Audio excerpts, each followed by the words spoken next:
Never desert and around the world.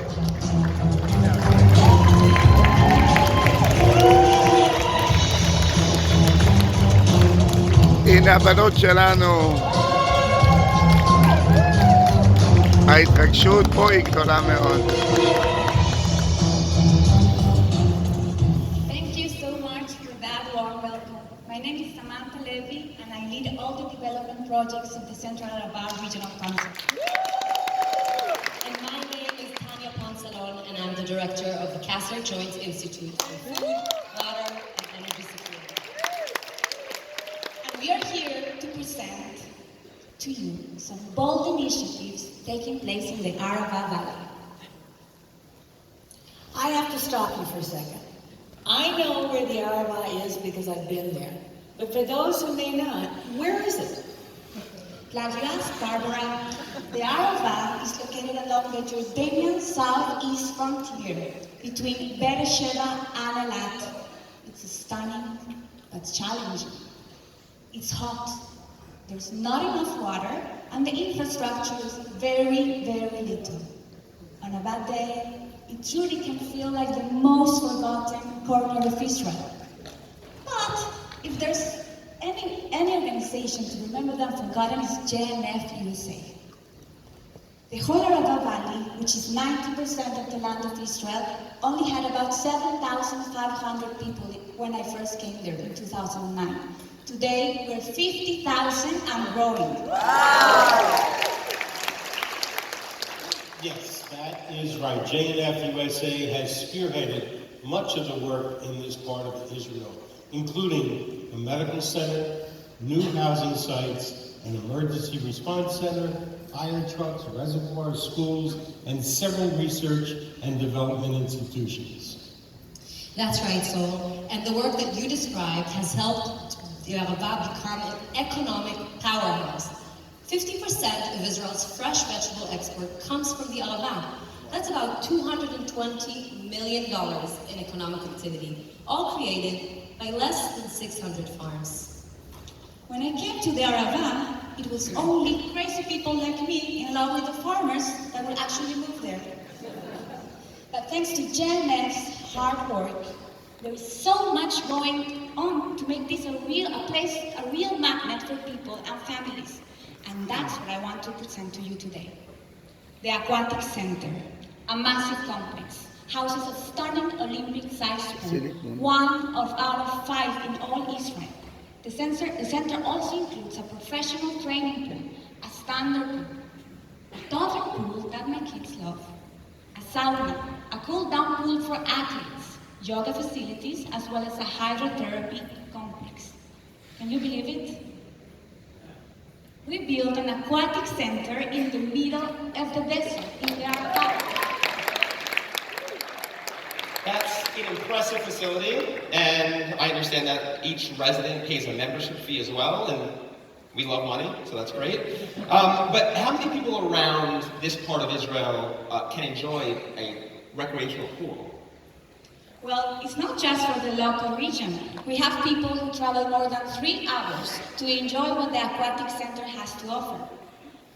Okay, but why a pool in the middle of the Arava?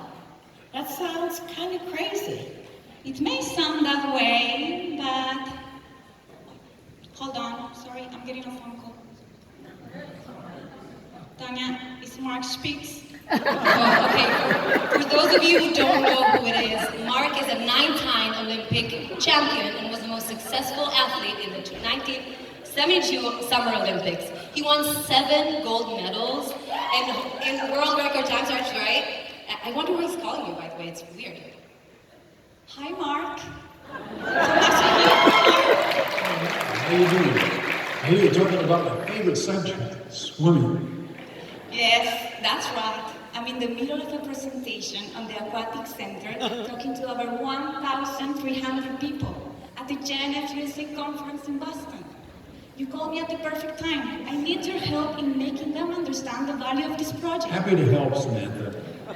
You know, giving young and old a chance to enjoy the water and use that kind of space is priceless. The benefits of swimming are many. In addition to being fun, it's a great way to keep fit and make friends. It's a low-impact activity and supports physical and mental health. And you can continue swimming throughout your life. Of course, there's also the thrill of competition. That's pretty cool too. You certainly know a thing or two about the thrill of competition. But people think we're crazy for building a pool in the middle of the desert. Well, I wouldn't say it's crazy, but people should think about it a little bit differently. If you want to attract new people and families to the Arava, then you have to offer an engaging community space that provides more than just shade and air conditioning. So this aquatic center is exactly that. It's a wonderful thing for the region. Thank you, Mark. With your endorsement, the judges for sure will believe in this initiative. Stay well.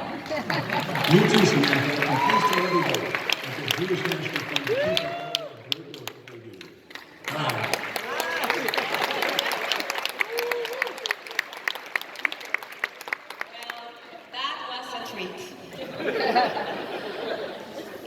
The location of the center was strategically selected with JMF to be near the recently completed Ramon Airport. As a result, the Aquatic Center positions the Arava as a leading destination for sports professionals worldwide. This year, we hosted more than 20 professional swim teams, including the Israeli and the European Championship swimmers. They come for Olympic-grade training, far from the distractions of urban life.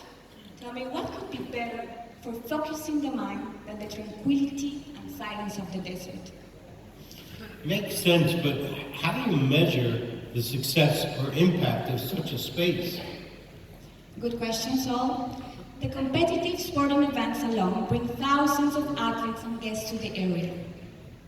They all need hotels, restaurants, cafes, entertainment venues, and so on, all adding to the economic success of the area. And I brought some Googles. Where are they? Oh, right here. I wanted to bring Speedos, but please, so you can join us on your next time you visit Israel for your swim. Thank you.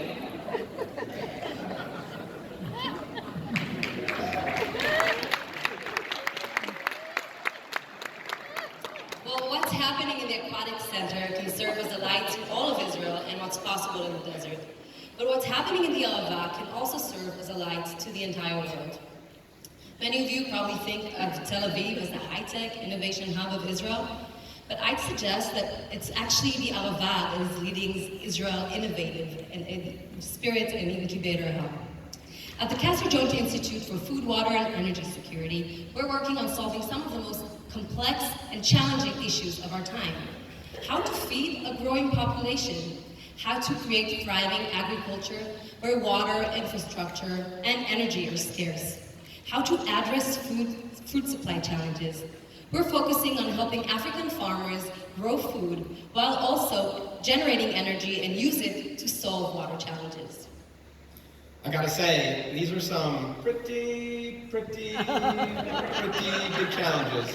Well, you look pretty, and they certainly are.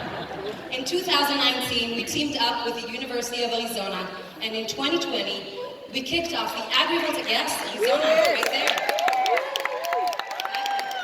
And in 2020, we kicked off the agrivoltaic project, in which we installed solar panels literally above crops. You can see it in the picture behind me.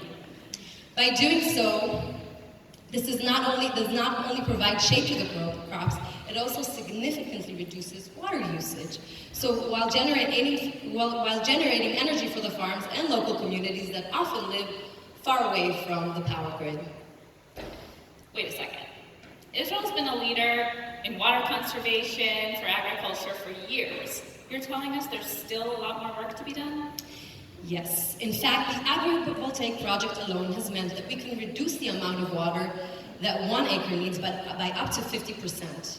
So when we multiply that by the billions of agricultural acreage out there, we're talking about a meaningful amount of water that is saved every day. And the challenges we're addressing are not uniquely Israeli. They reflect issues focused by people all across the globe. We're developing agricultural systems that will allow farmers to grow food, generate energy from the sun, and target water issues all in one. I see a big, huge business opportunity here, but which I guess I guess that's why you're here, in Shark Tank. Well, yes, there is a business opportunity here, but our goal here isn't a giant IPO or an acquisition. It's not even to gain market share. It's to gain what we refer to as Zionist share, the number of people around the world who see Israel as making the world a better place. I need to know, how do you connect these efforts with people who are in the developing world? You know, if you can't connect your product to your customer, I'm going to have to question the potential for success. Well, one of the things that makes our work so rewarding and meaningful is our partnership with the Arva International Center for Agricultural Training. ACAT, yes. ACAT is a one-of-a-kind institution that brings to Israel over 1,200 students a year from the developing world. They come to learn from our research and advanced techniques to use it in places in the world that struggle with food, water, and climate insecurity. Think about it. If the Arava was able to transform itself to Israel's food barn, any place in the world can. And we are here to share that knowledge. Of all of the countries that send delegations to ACAT, Kenya stands out as a star. Since 2016, more than 600 young Kenyan farmers have attended ACAT and gone home to share what they learned. And this past July, we had a chance to visit Kenya in a special delegation of the Castor Joint Institute. We visited places that suffer from real poverty. Sometimes they only eat once every 2 days. But we're aiming to change that with this unique partnership between the Arava and the University of Arizona, so that these underdeveloped communities can transition to more sustainable practices, which will make a giant difference in people's lives. Thank you for joining us and for sharing, and for your work that you do to make the desert not just bloom, but a place of innovation, economic activity, and growth. I couldn't agree more with you, Barbara. I'd like to consider this in our later discussion. Please do. Thank you. Thank you. For our final Shark Tank presentation, please put your hands together for Joy Wilson and the Rock Dome, who are creating a new conversation on Jewish continuity and the future of science.